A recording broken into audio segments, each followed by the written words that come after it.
Ah, cozy campfire. Nothing really beats it. Today I'm going to show you how to make some really easy dollar store fire starters.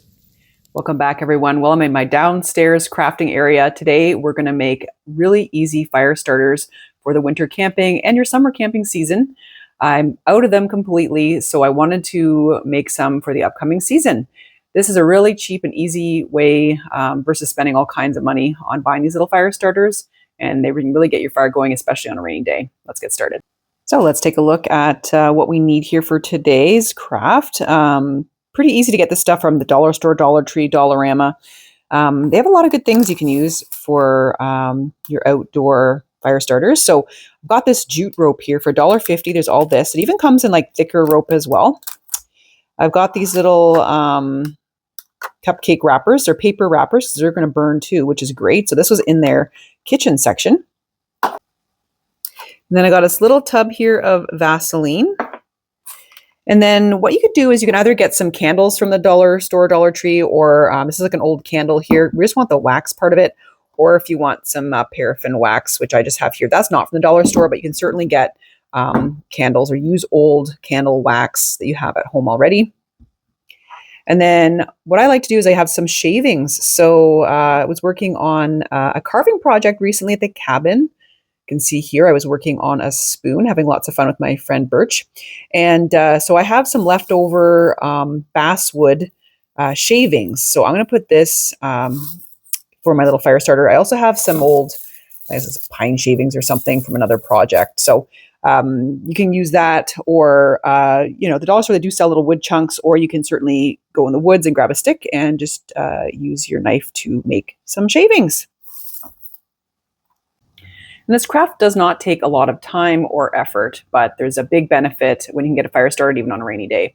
So first we're going to start off by melting down some wax, either from your old candles or using paraffin wax. Right, so what I've done is I've taken the little paper cups here and I've put them in a baking tray. I know the dollar store also sells these, I think under the Betty Crocker brand. You don't necessarily need a baking tray, it just makes things a little bit easier. Now I'm going to go and heat up the wax, or your candle wax from the dollar store, and we'll do that on the stove with a double boiler. One of the safest ways to cook paraffin wax is in a double boiler. This is my grandmother's double boiler. So what it has in it in the bottom is water that's going to heat up, and then up in the top we're going to put in the wax. So the paraffin is in there to melt down. Once that water heats up, it'll really get going. So we'll keep a close eye on that. This is also how you would melt your candle wax or beeswax as well. And while the wax is melting, what I'm going to do is take some of this jute cord and I'm going to separate it into little fibers. Most certainly you can use this as a wick, but it's kind of like a slow burn. I'd rather make kind of a nest out of the individual fibers of the jute. I think that'll work so much better. And I'll show you my little secret hack so this really burns nice and hot. So basically cut a bit of jute off the roll here, and then we're just going to kind of peel apart the fibers until we get like a tiny bit of like kind of a nest, looks like a hairball kind of thing. It's kind of what we want. So you see all these like little wee fibers there? That's what we want to do.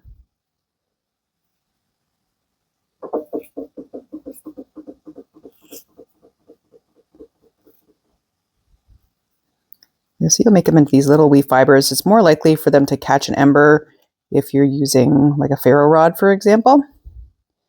And then we're going to kind of make it sort of into a little ball, just like that. And then my secret hack is using the Vaseline to coat them. This is really going to make things go. So you're going to want to do a light coating of the jute fibers so that when you use a ferro rod or the lighter, this is really, really going to catch.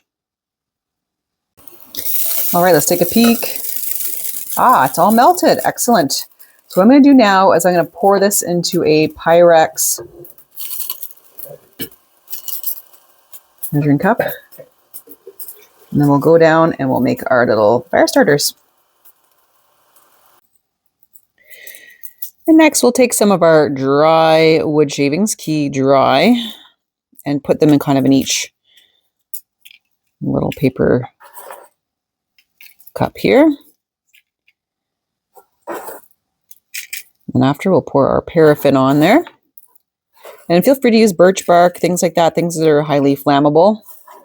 Birch bark has oils in it that really make it go. So we'll continue to do that for all our cups.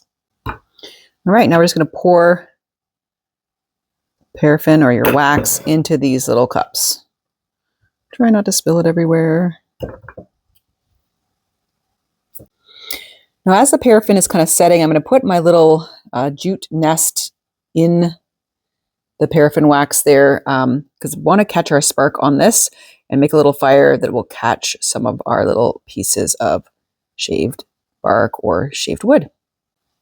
All right, these look great. They are ready to go. We're just going to let them set right now, and then we'll give them a try.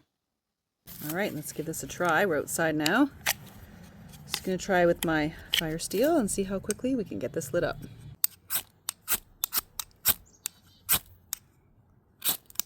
Whoa, there goes. Very good.